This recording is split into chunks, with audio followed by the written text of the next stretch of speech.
Marcos capítulo 8, versículo 23 ao 26. Jesus Cristo chega em Betsaida e o texto diz que trouxeram um cego e o levaram até Jesus. É interessante entender que a Bíblia não revela o nome daqueles que levaram o cego até Jesus. Esses missionários estavam preocupados com a cegueira deste homem. Jesus, quando vê o cego, a Bíblia diz que Jesus o pega pela mão. Jesus tira aquele cego para fora da aldeia e passa saliva nos seus olhos e diz para aquele cego: "Você está vendo?" E o cego diz: "Eu vejo os homens, porém vejo eles como árvores." O texto diz que Jesus dá mais um toque, o segundo toque da graça, e aquele homem começa a enxergar. E Cristo diz: "Vai para a tua casa." Porque toda vez que o ambiente que você está vivendo não for propício, Jesus vai te tirar de dentro do ambiente da aldeia, vai fazer um milagre e te mandar de volta para casa. Jesus não permitiu que aquele cego voltasse para dentro daquele ambiente, pois existe ambiente que geram cegueiras em nossos olhos. Este milagre realizado por Jesus Cristo revela profundas lições espirituais sobre a fé, processo de Deus e visão espiritual. Na época de Jesus havia razões religiosas, culturais e sociais para que leprosos e alguns cegos ficassem fora da cidade. Muitas das vezes na aldeia ou nos caminhos, pedindo esmola, próximos à porta da cidade. A explicação está principalmente na lei judaica e na organização da sociedade daquele tempo. Essas pessoas eram excluídas, humilhadas. Essas pessoas não poderiam participar do culto sagrado ao Deus de Israel. A lei da pureza ritual. A lei dada por Deus em Levítico, capítulo 13, versículo 14, tratava da lepra como uma impureza ritual. O leproso habitava só, a sua habitação será fora do arraial. Levítico 13, 46. A lepra tornava a pessoa ritualmente impura. Ela não podia viver normalmente dentro da comunidade. Precisava se isolar e ficar fora do convívio social, geralmente em aldeias, cavernas ou áreas isoladas. Assim como o leproso era separado por causa da impureza, o pecado separa o homem de Deus, mas Cristo veio para restaurar e purificar pelo teu sangue. Proteção da comunidade. Havia também uma preocupação sanitária e social. Na cultura judaica, pessoas com doenças graves ficavam afastadas das cidades. Isso evitava o contato direto com a população.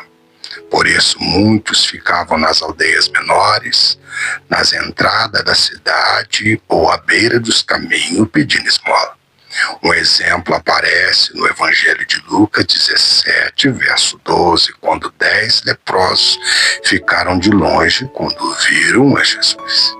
A condição social dos cegos. Nem todo cego era isolado pela lei, mas muitos viviam nas aldeias ou nas portas da cidade porque não conseguiam trabalhar. Eles dependiam de esmolas. Ficavam em lugares de passagens onde passavam pessoas. Um exemplo é o Evangelho de Marcos 10, verso 46, onde Bartimeu estava à beira do caminho para Jericó pedindo esmola. As aldeias na cidade de Jesus. Na região da Galiléia e da Judéia havia muitas pequenas aldeias rurais. Essas aldeias eram comunidades pequenas, afastadas dos grandes centros, lugares onde pessoas marginalizadas conseguiam sobreviver. Por isso, nós vemos no Evangelho de Marcos 8, 23, Jesus levando o cego para fora da aldeia antes de curá-lo e mandando para sua casa para testemunho da misericórdia, bondade e graça de Deus em Cristo Jesus. Significado espiritual dos milagres de Jesus. Quando Jesus curava leprosos e cegos, ele não estava apenas curando uma doença. Ele estava restaurando a dignidade humana, reintegrando a pessoa à sociedade e mostrando o poder do reino de Deus. O leproso voltava a viver com a família, o cego voltava a enxergar e a trabalhar. Cristo não transforma excluídos em restaurados e marginalizados em testemunha do reino. Cristo transforma excluídos em restaurados e marginalizados em testemunhas do reino. O lugar do milagre. Betsaida. Betsaida era uma pequena aldeia de pescadores localizada próximo ao mar da Galiléia. Era conhecido por ser terra natal de discípulos como Pedro, apóstolo, André e Filipe. Mesmo vendo milagres, muitos habitantes permaneceram incrédulos. Por isso, Cristo declarou o juízo sobre aquela cidade. Estar perto do Evangelho não significa necessariamente ter uma fé verdadeira. Quem se acostuma com o sagrado pode perder a sensibilidade para o milagre. A intercessão que leva ao milagre. O texto diz que trouxeram um cego até Jesus. Isto mostra o poder da intercessão.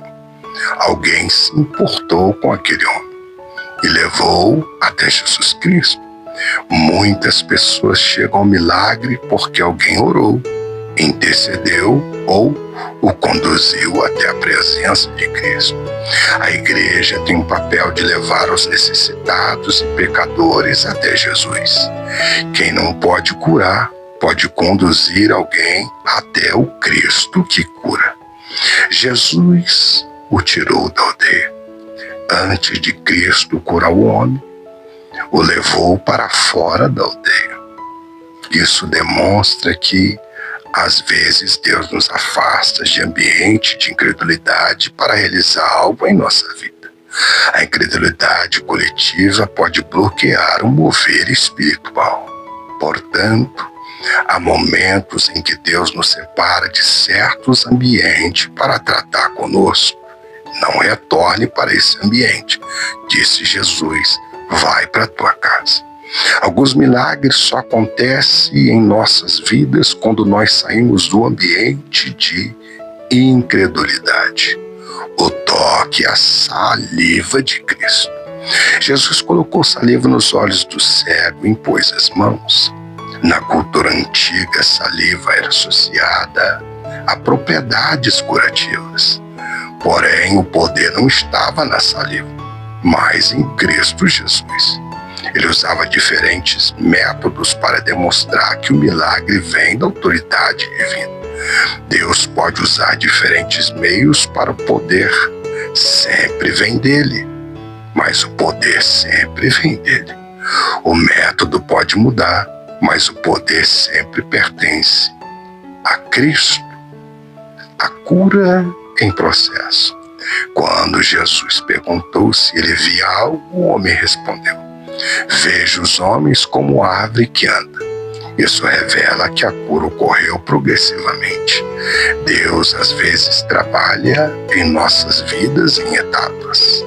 Nem todo milagre acontece instantaneamente. Alguns são processos divinos. A vida espiritual também é um crescimento gradual. Deus não apenas faz milagres instantâneos, Ele também constrói processos transformadores. segundo toque de Jesus. Depois disso, Jesus Cristo tocou novamente os olhos do homem que era cego. E então ele passou a ver claramente. O segundo toque de Cristo mostra que Cristo completa aquilo que começa. Quando permanecemos na presença de Deus, Ele aperfeiçoa a obra dele em nossa vida. Quem continua buscando a Deus, experimenta uma visão espiritual mais clara. Quem permanece diante de Cristo, sempre recebe um novo toque de transformação. A orientação final de Jesus. Após a cura, Jesus Cristo disse para o homem não voltar para a aldeia. Isso indica que ele não deveria retornar ao ambiente de incredulidade. Ambientes espiritualmente negativos pode prejudicar quem recebeu o milagre. Depois que Deus muda a nossa vida, precisamos também mudar nossos ambientes. Quem recebeu um milagre não pode voltar para o mesmo lugar espiritual de antes. O que você está fazendo voltando para este Egito? Se Cristo já te deu visão e já te tirou deste ambiente, por que você insiste em voltar? Jesus disse para o cego, vai para a tua casa, vai para a tua família. Conclusão, o milagre do cego de Betsaida revela que Jesus Cristo não apenas abre os olhos físicos, mas também abre a visão espiritual. Cristo nos ensina que Deus usa pessoas para nos levar até Ele. Deus trabalha em processos. Cristo completa a obra que começa. Quem se deixa conduzir por Cristo sai da cegueira espiritual para enxergar a glória de Deus com clareza. Queridos irmãos e irmãs, que Deus te abençoe, que Deus abençoe a sua família e a tua casa. Até o próximo vídeo e a paz do Senhor Jesus.